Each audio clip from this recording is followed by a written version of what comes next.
In late summer 2025, international trade turned into open conflict. The United States fired the first shot, a 50% tariff on all Indian imports. This move followed months of rising tension and an earlier 25% tariff, all triggered by India's continued purchases of Russian oil. Washington argued that India, as a strategic partner, should not be financially supporting Russia while the West tried to isolate it. The tariffs shocked the global economy, reversing years of growing U.S. India cooperation meant to counter China's influence. President Trump's administration believed that making Indian goods more expensive would force Prime Minister Modi to align with Western sanctions. The U.S. is India's largest export market, worth $87 billion in 2024. The new tariffs threatened millions of Indian jobs and billions in revenue overnight.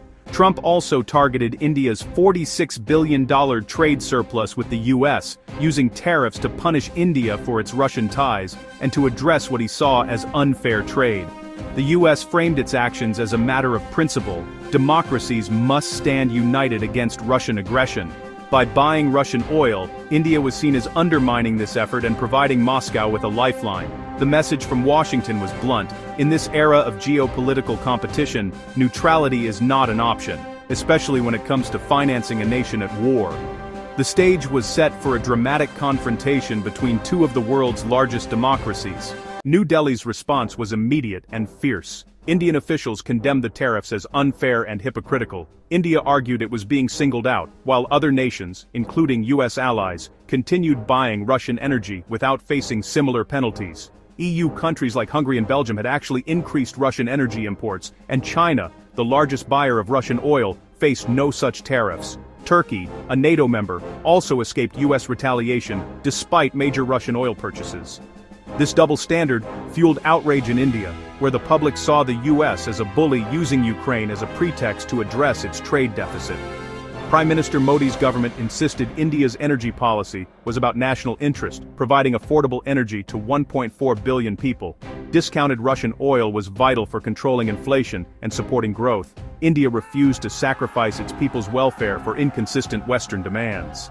The trade dispute quickly became a test of sovereignty and national pride. India didn't back down. Instead, it threatened a retaliatory tariff, a staggering 300% duty on all U.S. oil imports. This move would slam the door on American oil overnight, hurting U.S. energy producers and turning them into lobbyists against Washington's policy. Modi's message was clear. India would not be coerced, and trade is a two-way street. He framed the dispute as a matter of sovereignty, insisting India would choose its own partners and policies. At a Shanghai Cooperation Organization summit, Modi was seen conferring with Putin and Xi, reaffirming India's partnership with Russia. The Kremlin echoed India's stance, supporting its right to independent trade. Rather than isolating India, U.S. pressure was pushing it closer to Moscow and Beijing. Modi's bold response signaled a shift. India would not be a subordinate player in a Western-dominated system. The world watched as India recalibrated its alliances, showing the U.S. that its actions could backfire. The economic standoff was now a geopolitical showdown.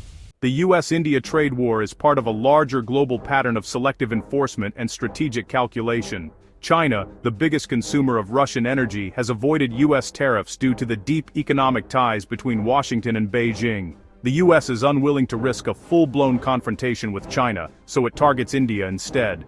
Meanwhile, European allies like Hungary and Belgium continue buying Russian energy, with little pushback from Washington. Turkey, a NATO ally, increases Russian trade and faces no U.S. penalties. These exceptions highlight a pragmatic, case-by-case approach in U.S. foreign policy, leaving India feeling unfairly exposed. For India, the lesson is clear. American principles often yield to strategic interests. This realization has shaken India's trust in its partnership with the U.S. The global order appears increasingly fragmented, with rules applied unevenly. The trade dispute plunged U.S.-India relations to their lowest point in decades. Years of strategic partnership and trust have been replaced by suspicion and resentment. Anti-American sentiment surged in India, with calls to boycott U.S. goods and companies. The White House, recognizing the stakes, kept its response muted and appointed a trusted envoy to New Delhi. Both sides now look to the upcoming UN General Assembly as a possible venue for de-escalation.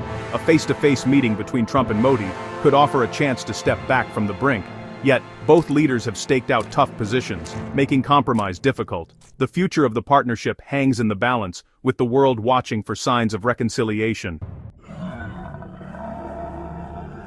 Beneath the headlines, ordinary people in both countries are already feeling the pain. In India, the tariffs threaten millions of export-driven jobs, from textile workers in Tamil Nadu to engineers and jewelers. U.S. consumers will see higher prices on everything from generic drugs to smartphones, as Indian imports become more expensive.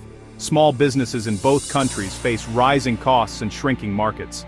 India's threatened 300% tariff on U.S. oil would hit American producers hard, risking job losses in states like Texas and North Dakota. The global web of trade means no one is insulated from the fallout. Political decisions in Washington and New Delhi ripple out, hurting families and workers thousands of miles away. The trade war is a stark reminder. In a connected world, everyone pays the price. As the dust settles, the U.S. and India face a pivotal choice. One path leads to de-escalation, intense negotiations, a possible Trump-Modi summit, and a face-saving compromise. Both nations have strong incentives to repair ties. The U.S. needs India to counter China, and India relies on the U.S. for trade and investment. The appointment of a trusted ambassador signals Washington's hope for reconciliation. But if talks fail, the tariffs could become permanent, pushing India closer to Russia and China. A lasting rift would reshape global alliances, weakening the united front of democracies. The crisis is more than a trade dispute. It's a test of the U.S.-India partnership and a sign of shifting global power. The choices made now will echo for years, shaping alliances and rivalries in the 21st century. The world is watching to see which path they choose. The stakes could not be higher.